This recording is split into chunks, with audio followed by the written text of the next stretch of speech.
हाय दोस्तों, स्वागत है आप सबका अपने YouTube channel booster brain with Dheeraj Shukla. दोस्तों, आज मैं आप सबके लिए लेकर के आया हूँ एक बहुत ही बेहतरीन टॉपिक, जिसमें हम चर्चा करेंगे पंजाब वर्सेस यूपी के बारे में, पंजाब वर्सेस उत्तर प्रदेश के बारे में। आखिर पंजाब और उत्तर प्रदेश में हाल फिलहाल में कैसी कंडीशन है। तो दोस्तों, आप सबको पता होगा कि दोनों ही राज्यों में हाल ही में इलेक्शन हुआ है और हाल ही में वहाँ पे नई सरकार बनी है। दोनों ही राज्यों में नई सरकार बनी है। दोनों ही राज्य जो है भारत के लिए एक माने जाने राज्य हैं। पंजाब और यूपी कृषि प्रधान राज्य हैं, जिनका काफ़ी ज़्यादा लेवल है, काफ़ी ज़्यादा स्तर है भारत में। जानते हैं आप कि यूपी जो है पूरे भारत का सबसे बड़ा राज्य है, जहाँ पे सबसे ज़्यादा पॉपुलेशन निवास करती है। इवन मैं कह सकता हूँ कि यूपी की पॉपुलेशन जो है वो कनाडा जैसे देशों से, ब्राज़ील जैसे देशों से उनकी पॉपुलेशन अधिक है। यहाँ तक कि मैं अपने अगली वीडियो में आपको कंपेयर कराऊंगा यूपी और पाकिस्तान, कि यूपी और पाकिस्तान में किस तरह कंपैरिजन आप कर सकते हो। दोस्तों, आज मैं यहाँ बताने वाला हूँ पंजाब वर्सेस उत्तर प्रदेश के बारे में, जहाँ आप जानते हैं कि दोनों ही राज्यों में 10 मार्च को काउंटिंग हुई है। काउंटिंग में एक ऐतिहासिक फैसला आया है, जहाँ यूपी में बीजेपी ने दोबारा से अपनी सरकार बनाई है, योगी आदित्यनाथ को दोबारा से अपना मुख्यमंत्री बनाया है। तो वहीं पंजाब ने बड़ा उलटफेर करते हुए पहली बार एक बहुत बड़ा जीत दर्ज की है। 117 सीटों में से 92 सीट जीत करके एक इतिहास दर्ज किया है और उन्होंने भगवंत मान को अपना सीएम नियुक्त किया है। जैसा कि आप जानते हो, भले पंजाब के सीएम भगवंत मान हो, लेकिन अगर वहाँ वही कोई चेहरा लड़ रहा था तो वो थे अरविंद केजरीवाल। अब अरविंद केजरीवाल किस तरह से अपने पार्टी के ग्राफ को ऊपर किया है, किस तरह से अपने ग्राफ को ऊपर किया है और किस तरह से भाजपा समेत अन्य पार्टियों के सामने कड़ा मुकाबला प्रस्तुत किया है, आज की वीडियो में हम यही पढ़ने वाले हैं दोस्तों। तो ध्यान से देखिएगा। सबसे पहले हम चर्चा करेंगे दोनों ही राज्यों के ऐतिहासिक जीत पर। तो आइए फर्स्ट जानते हैं उत्तर प्रदेश के बारे में। तो दोस्तों, आपको पता होगा कि उत्तर प्रदेश में टोटल 403 सीटें हैं, जिनमें से 255 सीट जीत करके बीजेपी ने अपना सरकार बनाया है। योगी आदित्यनाथ ने रिकॉर्ड कायम करते हुए लगातार यूपी के सीएम बनने वाले व्यक्ति हो गए हैं। यानी योगी आदित्यनाथ ने ऐसे सीएम हैं जो लगातार अपने कार्यकाल को दोहराएंगे। ये उत्तर प्रदेश में फिलहाल ऐसा नहीं हुआ था। तो निश्चित ही योगी आदित्यनाथ की एक ऐतिहासिक जीत कही जाएगी, भाजपा की एक ऐतिहासिक जीत कही जाएगी, भाजपा के सुप्रीमो मोदी जी की एक ऐतिहासिक जीत कही जाएगी। और वहीं अगर बात करें पंजाब की, तो पंजाब में आम आदमी पार्टी, जिनका चुनाव चिन्ह है झाड़ू, जिन्होंने 117 सीटों में से 92 सीट जीत करके 92 सीट जीत करके एक बड़ा उलटफेर किया है। कांग्रेस और बीजेपी को सत्ता से बाहर किया है और भगवंत मान वहां के बने हैं नए सीएम जो कि बड़े ही प्रभावशाली ढंग से अपनी बातों को रखते हैं। और यहां निश्चित ही अगर पंजाब में 117 सीट में से आम आदमी पार्टी 92 सीट जीत पाई है, तो वो निश्चित ही उनका कार्य है जो उन्होंने दिल्ली में किया है। जो दिल्ली में आम आदमी पार्टी के सुप्रीमो अरविंद केजरीवाल ने जो एग्जाम्पल प्रूफ किया है, एग्जाम्पल पेश किया है, उसका एक बड़ा उन्हें रिवार्ड मिला है। पंजाब की चुनाव में, पंजाब के सत्ता में उनकी वापसी हुई है। पहली बार उन्हें दिल्ली के बाहर इतनी बड़ी मेजॉरिटी में जीत मिली है। निश्चित ही आम आदमी पार्टी के लिए काबिल तारीफ है, उनके हौसले को काफ़ी ज़्यादा ये बढ़ाएगी दोस्तों। साथ साथ मैं बता दूं कि दोनों ही पार्टी ने इस चुनाव में किस मुद्दा को अपना हथियार बनाया। जहां बीजेपी ने उत्तर प्रदेश में अपना मुद्दा बनाया हिंदू वर्सेस मुस्लिम किया, साथ ही साथ श्री राम मंदिर का काफ़ी बड़ा यूज किया, काफ़ी ज़्यादा इनका यूज किया। तो वहीं अगर बात करें पंजाब इलेक्शन में जो मुद्दा रहा अरविंद केजरीवाल का, वो 2 व्यक्ति रहे, घूम फिर कर ये यहीं आते थे, जैसे कि भगत सिंह के बारे में, शहीद भगत सिंह, जिन्हें आप जानते होंगे कि आज भी ब्रिटिश गवर्नमेंट के लिहाज से इन्हें आतंकवादी माना जाता है। तो इस बात का बखूबी फायदा उठाया आम आदमी पार्टी के सुप्रीमो अरविंद केजरीवाल ने और उन्होंने भगत सिंह के नाम का बखूबी यूज किया। साथ ही साथ बाबा साहब अंबेडकर का उन्होंने भरपूर इस्तेमाल किया और चुनाव में इन 2 मुद्दों पे वो चुनाव लड़े और चुनाव को बेहतर तरीके से चुनाव को जीता। निश्चित ही 117 में से 92 सीट लाना ये काबिल तारीफ है। ये उन्होंने अगर हासिल किया तो अपने काम पे हासिल किया, जो काम उन्होंने कर दिखाया था दिल्ली की जनता को, दिल्ली के लिए जो एग्जाम्पल पेश किया था, उसका फायदा उन्हें यहाँ मिला। अब हम बात करेंगे दोस्तों दोनों ही नेताओं की लोकप्रियता के बारे में। जरूर पंजाब के सीएम भगवंत मान है, लेकिन हम इस टॉपिक में चर्चा करेंगे योगी आदित्यनाथ के इमेज साथ साथ कंपेयर करेंगे अरविंद केजरीवाल के इमेज के बारे में। दोनों की लोकप्रियता किस हद तक बढ़ी है। एक तरफ योगी आदित्यनाथ जी हैं तो दूसरी तरफ है अरविंद केजरीवाल जी, जिन्होंने बखूबी तरीके से, लाजवाब तरीके से अपने सत्ता को ये दोबारा हासिल किए।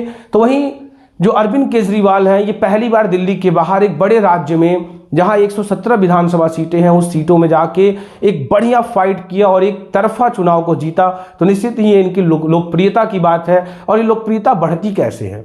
लोकप्रियता बढ़ने का कोई ऐसा नहीं है कि आप गुड लुकिंग हो, आप बड़े अच्छे वक्ता हो, ऐसे कुछ नहीं होता। आपने काम कितना किया, आपने कार्य कितना किया, अपनी जनता के लिए आपने क्या कर दिखाया। तो योगी आदित्यनाथ, जैसा आप जानते हैं, ये पहले भी यूपी के सीएम रहे थे। तो इन्होंने अपने कार्यकाल में कुछ काम इतने बेहतरीन किए जिसका उन्हें सीधा सीधा फायदा मिला जिस 2022 के इलेक्शन में, और ये कंटिन्यू कार्यकाल करेंगे अपना 2027 तक। वो कार्य क्या थे? नंबर 1, जानते हैं आप कि कोविड-19 की सिचुएशन थी, पूरा देश, पूरा विश्व जो था परेशान था। लेकिन इस सिचुएशन में योगी आदित्यनाथ ने इतने बड़े राज्य को, इतनी बड़ी जनसंख्या के साथ जो डील किया वो काबिल तारीफ रहा। आप जानते होंगे कि यूपी में केसेस जो है compare to other states, Maharashtra, Delhi वगैरह में काफ़ी कम रहा यूपी में। इस बात का इन्हें फायदा मिला। साथ ही साथ यूपी में जो महिला सुरक्षा व्यवस्था है, जो इन्होंने महिला की सुरक्षा के लिए काम किया है, वो काबिल तारीफ है। इसलिए इन्होंने, महिलाओं ने इनको बहुत ज़्यादा वोट दिया, महिलाओं ने सीधा वोटिंग किया इनको, और इसका पूरा फायदा मिला माननीय योगी आदित्यनाथ जी को। साथ ही साथ मुफ्त राशन की व्यवस्था, मुफ्त राशन महीने में 2 बार, जब से कोविड-19 है लगातार मुफ्त राशन की व्यवस्था, ये कहीं ना कहीं बीजेपी के इस चुनाव में सबसे बड़ा हथियार साबित हुआ है। बीजेपी के लिए सबसे फायदा अगर किसी कार्य ने पहुंचाया है तो ये मुफ्त राशन व्यवस्था। साथ ही साथ हमें याद करना होगा, हमें भूलना नहीं होगा कि बीजेपी ने जो इन 5 सालों में सड़कों की व्यवस्था की है, काबिल तारीफ की है। सड़कों का बिल्कुल कायाकल्प करने में इन्होंने जो प्रयास किया वो बिल्कुल काबिल तारीफ रहा। सड़क जो आप देख रहे होंगे कहीं भी वो बिल्कुल मरम्मत होती बनती हुई दिखाई पड़ेगी। ये निश्चित ही बीजेपी गवर्नमेंट में योगी आदित्यनाथ जी का एक बड़ा काम था। साथ ही साथ बिजली की व्यवस्था, लाइट में तो बहुत ही गजब का सुधार हुआ है। इलेक्ट्रिसिटी, मैं आपको बता दूं कि मैं एक गांव से बिलोंग करता हूं, तो हमारे गांव में 7 से 8 घंटे लाइट आना बड़ा मुश्किल हो जाता था, लेकिन प्रेजेंट सिचुएशन में हम 16 से 18 घंटे की लाइट ले रहे हैं। तो निश्चित ही हम अपने पॉइंट ऑफ व्यू से तो ये बिल्कुल कार्य मानेंगे कि हाँ, निश्चित ही बीजेपी ने यहाँ इस फील्ड में बहुत ही काबिल तारीफ काम किया है। अगर वहीं बात करें अरविंद केजरीवाल की लोकप्रियता के बारे में, तो अरविंद केजरीवाल जो है दिल्ली के सीएम हैं, और इन्होंने दिल्ली में जो काम किया है वो निश्चित ही काबिल तारीफ है, वो कोई भूल नहीं सकता। इन्होंने दिल्ली को एक मॉडल सिटी बनाने के लिए जो प्रयास किया वो निश्चित ही काबिल तारीफ। जैसे कि महिलाओं के लिए बसों की व्यवस्था निःशुल्क, महिलाओं के लिए बसों की व्यवस्था निःशुल्क, जिसपे अपोजिशन ने काफ़ी आर्ग्यूमेंट किया, बहस भी किया। तो इन्होंने कहा कि भाई जब हम एमएलए एमपी हो के फ्री सुविधा ले सकते हैं तो आखिर देश की महिलाएं क्यों नहीं, देश के बुजुर्ग नागरिक क्यों नहीं ले सकते। इन्होंने उसका वो जवाब दिया था जो कि काफ़ी ज़्यादा पसंद हुआ था लोगों के बीच। साथ ही साथ बिजली की व्यवस्था दिल्ली में जो है काफ़ी काबिल तारीफ है। साथ ही साथ यहाँ पे फ्री बिजली की व्यवस्था भी, कुछ यूनिट तक बिजली की व्यवस्था फ्री प्रदान की जाती है वहाँ के लोगों के लिए। तो ये कार्य जो था इनका काबिल तारीफ है। साथ ही साथ सरकारी हॉस्पिटल, गवर्नमेंट हॉस्पिटल का बिल्कुल इन्होंने क्या कर दिया, इंप्रूवमेंट कर दिया।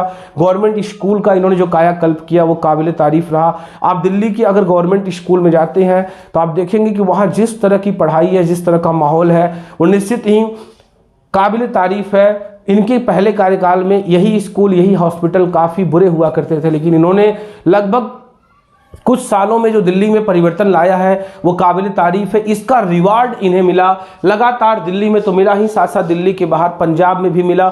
और निश्चित ही अगर ये ऐसे कार्य करते रहेंगे, पंजाब जैसे राज्य को भी अगर डेवलप करने में पूरा सपोर्ट कर पाते हैं तो निश्चित ही केजरीवाल को मौका मिल सकता है, ये देश के प्राइम मिनिस्टर पद के दावेदार बन सकते हैं। ये इनकी लोकप्रियता, दोनों नेताओं की लोकप्रियता काफ़ी ज़्यादा बढ़ती दिखाई दे रही है। जहां बीजेपी समूचे एनडीए में अगर ग्राफ बढ़ रहा है तो योगी आदित्यनाथ जी का, यानी कि आफ्टर मोदी लोग ऐसा मानने लगे हैं कि योगी हो सकते हैं भारत के प्राइम मिनिस्टर। जिस तरह से ये अपना ग्राफ बढ़ा रहे हैं, जिस तरह से यूपी का डेवलपमेंट कर रहे हैं, जिस तरह से यूपी में काम कर रहे हैं, वो निश्चित ही काबिल तारीफ है। वही अगर बात करें विपक्ष की, बीजेपी और एनडीए की बाहर की, तो विपक्ष के पास कोई ऐसा बड़ा चेहरा नहीं रह गया है और इन चेहरे में सबसे बड़ा चेहरा जो बन के आ रहा है वो अरविंद केजरीवाल का है। तो हो सकता है अगर अपोजिशन मिलकर चुनाव लड़े तो अरविंद केजरीवाल को अपना चेहरा बना के लड़े। साथ ही साथ ये भी हो सकता है कि अरविंद केजरीवाल इन 2-3 सालों में इतना बेहतर काम कर दें कि जब दोबारा इलेक्शन 2024 में हो तो उसमें ये खुद एक इतने प्रभावशाली चेहरे हो सकते हैं कि जनता इन्हें खुद जो है सत्ता में वापस ला सकती है। और इसमें करना क्या होगा, कहीं ना कहीं अरविंद केजरीवाल को इन 2-3 सालों में कुछ बेहतर करना होगा। और अगर बीजेपी चाहती है 2024 में कि उनके पास कोई कड़ा टक्कर ना रहे, वो योगी और मोदी के नेतृत्व में फिर से देश चलाए, फिर से देश के प्राइम मिनिस्टर पद पर नियुक्त हो, तो उन्हें कहीं ना कहीं देश की बेरोजगारी की समस्या पे, देश की जीडीपी की समस्या पे, देश की बढ़ती महंगाई की समस्या पे काफ़ी ज़्यादा कंट्रोल करना होगा। और अगर ये करने में नाकामयाब रहते हैं और अगर अरविंद केजरीवाल कामयाब रहते हैं तो जिस तरह से सत्ता में परिवर्तन हो रहा है, जिस तरह से पंजाब में बड़े बड़े चेहरे नवजोत सिंह सिद्धू, अमरिंदर चन्नी ये सारे चुनाव हार गए हैं, तो निश्चित ही हो सकता है कि आने वाले लोकसभा इलेक्शन में भी ऐसा परिणाम देखने को मिले। आम आदमी पार्टी अरविंद केजरीवाल के नेतृत्व में देश भर में चुनाव लड़ सकता है और हो सकता है कि जनता उनके भरोसे को साथ दे, मुहर लगाए और वो अगले प्राइम मिनिस्टर भी बन सकते हैं दोस्तों। तो अब दोस्तों हम चर्चा करें कुछ और ही बड़े मुद्दे पर जो काफ़ी ज़्यादा प्रभावशाली हैं दोनों ही राज्यों के लिए, चाहे बात करें हम पंजाब की, चाहे बात करें उत्तर प्रदेश। दोस्तों हम बात करने वाले हैं दोनों प्रदेश में, उत्तर प्रदेश और पंजाब, दोनों प्रदेश में सबसे बड़ी चुनौती क्या है। आखिर इन नेताओं के पास यानी योगी आदित्यनाथ जी के पास, साथ ही साथ अरविंद केजरीवाल जी को किन चुनौतियों से गुजरना पड़ेगा, ये चुनौती क्या है, ये मुसीबतें क्या हैं, ये कौन कौन सी प्रॉब्लम है जो इन्हें फेस करना होगा, इन प्रॉब्लम से लड़ना होगा और कहीं ना कहीं जनता के भरोसे को बरकरार रखना होगा, जनता के उम्मीदों पे खरा उतरना होगा। तो सबसे बड़ी चुनौती दोनों नेताओं के लिए क्या है, भरोसे को बरकरार रखना। कहीं ना कहीं जनता ने जो भरोसा दिखाया है, वापस से फिर एक बार योगी को सत्ता में लाया है, ऐतिहासिक कदम उठाया है यूपी की जनता ने। साथ ही साथ अरविंद केजरीवाल के भरोसे पर खरे उतर के जो पंजाब की जनता ने उनको 117 में से 92 सीटें दी हैं, तो कहीं ना कहीं ये एक बड़ी चुनौती है दोनों नेताओं के लिए कि वो जनता के भरोसे पर खड़ा उतरे, क्योंकि जितनी बड़ी जीत होती है उतनी बड़ी चुनौती होती है। बड़े जीत के साथ अगर कोई अच्छा नेता, अच्छी पार्टी होती है तो उसको समझना होता है कि जनता के उसे भरोसे पर खरा उतरना है, जनता के लिए कुछ ऐसा करना है जिससे जनता का एक्सपेक्टेशन उन पे बना रहे, जनता का विश्वास उन पे बना रहे। तो ध्यान से देखिएगा कौन कौन सी चुनौती है। नंबर 1 जो यूपी में है, सबसे बड़ी प्रॉब्लम है बेरोजगारी। आप सब जानते हैं कि यूपी में जो सर्वाधिक वोट है वो युवाओं का वोट है और युवाओं के लिए पिछले 5 सालों में भाजपा गवर्नमेंट ने कुछ अच्छा तो नहीं किया। निश्चित ही उसमें थोड़ा कोविड का माहौल रहा, 2-2.5 साल ऐसे निकल गए, उसके पहले कुछ ज़्यादा बेहतर नहीं किया और उसके बाद करने का अवसर नहीं मिला। तो यूपी की युवाओं ने इनको एक बार फिर से चुना है, इनको एक बार फिर से मौका दिया है कि इस बार कोई कोविड वगैरह नहीं है, इस बार कोई एक्सक्यूजेज वगैरह नहीं करिएगा, आप यहाँ के युवा के लिए कुछ तो ऐसा करिएगा जिससे कि उनका भरोसा आप पे बरकरार रहे। और अगर इस फील्ड में बीजेपी गवर्नमेंट इस बार फेल होती है तो निश्चित ही 2024 में इलेक्शन होने वाले हैं, लोकसभा इलेक्शन, उसमें यूपी को काफ़ी ज़्यादा नुकसान, उसमें बीजेपी को यूपी में काफ़ी ज़्यादा नुकसान देखने को मिल सकता है। निश्चित ही लोकसभा इलेक्शन में उनके लिए बहुत बड़ी मुसीबत हो सकती है। दूसरा पॉइंट है किसानों की हालात। किसानों की हालात उतनी बेहतर नहीं है। किसानों के लिए बिल लाए, बिल के लिए बहुत बड़ा आंदोलन हुआ, काफ़ी डिबेट हुआ, कुछ किसान मारे गए, कुछ किसान मर गए, काफ़ी बुरा कंडीशन रहा। राकेश टिकैत वगैरह नेताओं ने काफ़ी फायदा उठाया। हाँ, मैं उन्हें किसान ना कह के नेता ही कह सकता हूँ, क्योंकि उन्होंने अपने इस मुद्दे का बहुत ज़्यादा फायदा किया, नेताओं की तरह इस मुद्दे को यूज किया। तो निश्चित ही किसानों के लिए तो कहीं ना कहीं बीजेपी सरकार को और भी कुछ बेहतर कड़े कदम उठाने होंगे, बड़े कदम उठाने होंगे, जिससे कि किसानों की हालात सुधर सके। साथ ही साथ शिक्षा व्यवस्था, नई शिक्षा नीति 2020 1 अप्रैल 2022 से लागू होने वाली है, जिसका लिंक मैं आपको डिस्क्रिप्शन में प्रोवाइड कर दूंगा, वहां जाके आप नई शिक्षा नीति को देख सकते हैं। तो नई शिक्षा नीति के बदलाव के बाद कहीं ना कहीं बीजेपी को यूपी में कुछ और भी ऐसा करना होगा जिससे शिक्षा पे और ज़्यादा फायदा दिखे यूपी की जनता और शिक्षित और समझदार हो। साथ ही साथ स्वास्थ्य व्यवस्था, स्वास्थ्य तो आप जानते हैं कि स्वास्थ्य जो है वो सफलता की कुंजी है। अगर आपका स्वास्थ्य अच्छा नहीं है तो आपके लिए कुछ भी अच्छा नहीं है। तो स्वास्थ्य व्यवस्था जो है, स्वास्थ्य की हालात जो है, हॉस्पिटल वगैरह को थोड़ा सा और मॉनिटर करना, थोड़ा सा और इम्प्रूवमेंट करना पड़ेगा योगी सरकार को। निश्चित ही ये उन्हें करना ही है, क्योंकि जनता ने काफ़ी ज़्यादा भरोसे के साथ उनको जिताया है। महिलाओं का भरोसा, हर वर्ग का भरोसा, मैं कह सकता हूं कि हर वर्ग के लोगों ने भाजपा को वोट दिया, योगी को वोट दिया, तब जाके इतने बड़े शूबे में इतनी बड़ी जीत हासिल हुई है। तो एक बड़ी चुनौती का सामना करना पड़ रहा है और करना पड़ेगा योगी गवर्नमेंट को, अगर उन्हें वापस से सत्ता में आना है, लोकसभा चुनाव में कुछ बेहतर करना है और अपनी लोकप्रियता को बढ़ाते रहना है, पीएम कैंडिडेट तक पहुंचना है। तो निश्चित ही योगी को इन सारी चुनौतियों से डटकर लड़ना होगा, डटकर सामना करना पड़ेगा। वहीं अगर मैं बात करूं पंजाब में, तो पंजाब में आई है आम आदमी की सरकार। आप सब जानते हैं कि आम आदमी की सरकार ने जो एग्जाम्पल दिल्ली में पेश किया भाई, वो काबिल तारीफ है। किसी की भी मुंह से सुन सकते हैं आप। तो वहां पे जो माउथ पब्लिसिटी है दिल्ली की जनता के द्वारा, दिल्ली के लोगों के द्वारा, दिल्ली में गए विजिटर टूरिस्ट के द्वारा, वो काबिल तारीफ है। और निश्चित ही माउथ पब्लिसिटी जो होती है वो बहुत बड़ी होती है। तो जैसा कि सुनने को मिल रहा है, देखने को मिल रहा है कि दिल्ली में जो विकास हुआ है इन कुछ सालों में वो काबिल तारीफ है। इसका पूरा श्रेय जाता है अरविंद केजरीवाल को। इसका पूरा फायदा भी मिला उन्हें पंजाब इलेक्शन में। तो अब उनके सामने चुनौती क्या है कि वो अब पहली बार आए हैं एक बड़े राज्य में, पंजाब जैसे बड़े राज्य में उनको गवर्न करना है, उनको सरकार चलानी है। तो सबसे बड़ी चुनौती उनके पास ये है। दूसरा, भरोसे को बरकरार रखना है उन्हें भी। जो जनता ने उन्हें भरोसा उन पे दिखाया है, कहीं ना कहीं उस पर खरा उतरना है। साथ ही साथ बड़ा राज्य तो बड़ी चुनौती, बड़ी चुनौतियों से लड़ना जानते हैं अरविंद केजरीवाल जी, और निश्चित ही वो बेहतर करेंगे पंजाब में, जैसा उन्होंने कर दिखाया है। मैं उस बिहाफ पे बात कर रहा हूं। अब देखते हैं वो किस तरह से पंजाब को डेवलप करते हैं। साथ ही साथ बेरोजगारी की समस्या, स्वास्थ्य की समस्या, शिक्षा व्यवस्था, बिजली, सड़क, ये सारे बड़े मुद्दे हैं पंजाब में। ये सारा पंजाब में कहीं ना कहीं एक बड़ा मुद्दा है। तो कहीं ना कहीं ध्यान देना होगा पंजाब की गवर्नमेंट, पंजाब की अरविंद केजरीवाल की सरकार, पंजाब की भगवंत मान की सरकार को, कि उन्हें कहीं ना कहीं इन मुद्दों पर एक बड़ा फैसला और अहम फैसला लेना होगा और पंजाब को डेवलप करना होगा। और निश्चित ही अगर पंजाब में ये सारे काम करने में सफल होती है आम आदमी पार्टी, सफल होते हैं अरविंद केजरीवाल, सफल होते हैं भगवंत मान, तो इसका पूरा फायदा उन्हें मिलेगा 2024 के लोकसभा इलेक्शन में। और साथ ही साथ उनका जो पार्टी है पूरे भारतवर्ष में एक अच्छा कंपटीशन पेश कर पाएगी सारी पार्टियों के सामने। तो अगला टॉपिक हमारा यही है कि आखिर आज इस वीडियो से आपको क्या निष्कर्ष मिला, क्या लगा, कैसा लगा आपको ये वीडियो। तो मैं बता दूं, सबसे पहले निष्कर्ष यही निकला कि आपके सक्रिय होने से, आप यानी आम आदमी पार्टी के सक्रिय होने से बीजेपी के सामने बड़ी चुनौती, यानी बीजेपी के सामने एक तगड़ा अपोजिशन मिला है। अब बीजेपी अगर काम नहीं करती, सिर्फ लोगों को गुमराह करेगी, लोगों को हिंदू मुस्लिम इंडिया पाकिस्तान जैसे मुद्दों पे अगर भड़काएगी, तो निश्चित ही उनके लिए जो हो सकता है ये शायद आने वाले कुछ साल अच्छे नहीं होंगे। क्योंकि जैसा विपक्ष आरोप लगाती है कि अगर पाकिस्तान, हिंदू, मुस्लिम, राम मंदिर 3-4 शब्द हटा दिए जाएं तो बीजेपी का कोई नेता 2 मिनट तक बात नहीं कर सकता। तो निश्चित ही भाजपा को कुछ ऐसा करना होगा जिससे कि उनकी लोकप्रियता और भी ज़्यादा बढ़े, और भी ज़्यादा उनका वर्चस्व बढ़े 2024 में और अगले सभी इलेक्शन में। वो एक तगड़ा जो है अपोजिशन, तगड़ा जो है अपना पार्टी रिप्रेजेंट कर पाए। तो दोस्तों, जैसा कि किया अरविंद केजरीवाल ने, जिसका उन्हें पूरा फायदा मिला पंजाब की गवर्नमेंट में। आपको पता होगा 2017 के विधानसभा इलेक्शन में समाजवादी पार्टी का एक नारा था, काम बोलता है।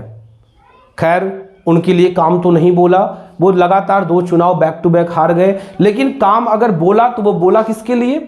अरविंद केजरीवाल के लिए, आम आदमी पार्टी के लिए। दिल्ली का काम बोला ही नहीं बल्कि गरज उठा पंजाब की इलेक्शन में, और इस बात का पूरा फायदा उठा दिए कौन? अरविंद केजरीवाल, भगवंत मान, आम आदमी पार्टी। तो दोस्तों, आम आदमी पार्टी के सक्रिय होने से निश्चित ही चुनौती थोड़ी बढ़ी है भाजपा की, बीजेपी की। साथ ही साथ कांग्रेस के लिए हुआ और भी मुश्किल, जहां कांग्रेस एकमात्र पार्टी ऐसी थी जो नेशनल लेवल की पार्टी थी बीजेपी के सामने, बीजेपी को एक कड़ा कंपटीशन दे रही थी। आम आदमी के सक्रिय होने से अरविंद केजरीवाल के सक्रिय होने से कहीं ना कहीं थोड़ा और नुकसान हुआ है कांग्रेस पार्टी को, जिसे कांग्रेस के हाई कमांड को सोचना होगा, समझना होगा और एक बड़ा नेतृत्व, एक बड़ा फैसला लेना होगा, जिससे उनकी पार्टी, जो भारत की सबसे पुरानी पार्टी है, भारत में सबसे ज़्यादा गवर्न करने वाली पार्टी है, वो कुछ अच्छा कर पाए। वहीं जहां देख रहे थे बीजेपी के सामने विपक्ष जो थी एक बहुत बड़ा महागठबंधन करके एक हो रही थी, तो उसमें कहीं ना कहीं दो पार्टी का ग्राफ बहुत तेजी से बढ़ रहा था। SP Samajwadi party, TMC, Trinamool Congress यानी ममता बनर्जी की पार्टी। अब इन पार्टियों के सामने तो बहुत बड़ी मुसीबत आ गई, बहुत बड़ी मुश्किल आ गई, बहुत बड़ा एक संघर्ष करना पड़ेगा इन्हें, क्योंकि इनके सामने बीजेपी के साथ साथ एक और बड़ा चेहरा आता दिख रहा है, वो है अरविंद केजरीवाल का। फिलहाल ये सब कहना अभी ज़्यादा जल्दबाजी होगा। कहीं ना कहीं अरविंद केजरीवाल, भगवंत मान, आम आदमी पार्टी को पंजाब में कुछ बेहतर करना होगा, जिससे अरविंद केजरीवाल, आम आदमी पार्टी का ग्राफ बढ़े और एक बड़ी चुनौती पेश हो बीजेपी के सामने, कांग्रेस के सामने, साथ ही साथ एसपी, टीएमसी और बड़ी पार्टियों के सामने। तो दोस्तों निष्कर्ष ये निकलता है कि जब भी पॉलिटिकल पार्टीज के बीच में एक बड़ा कंपटीशन होता है तो कहीं ना कहीं हम जनता को, हम आवाम को, हम देश के लोगों को कहीं ना कहीं बहुत बड़ा फायदा होता है। दोस्तों फिलहाल आज की वीडियोस में इतना ही। आपको वीडियोस कैसा लगा आप कमेंट सेक्शन में जरूर बताइएगा। हमारे चैनल को आप सब्सक्राइब करिएगा और अपने चाहने वालों को भेजते रहिएगा। बहुत जल्द मैं आपके लिए, आपके बीच एक और बहुत ही बेहतरीन वीडियो लेके आने वाला हूं। तब तक के लिए आप सबका बहुत बहुत धन्यवाद।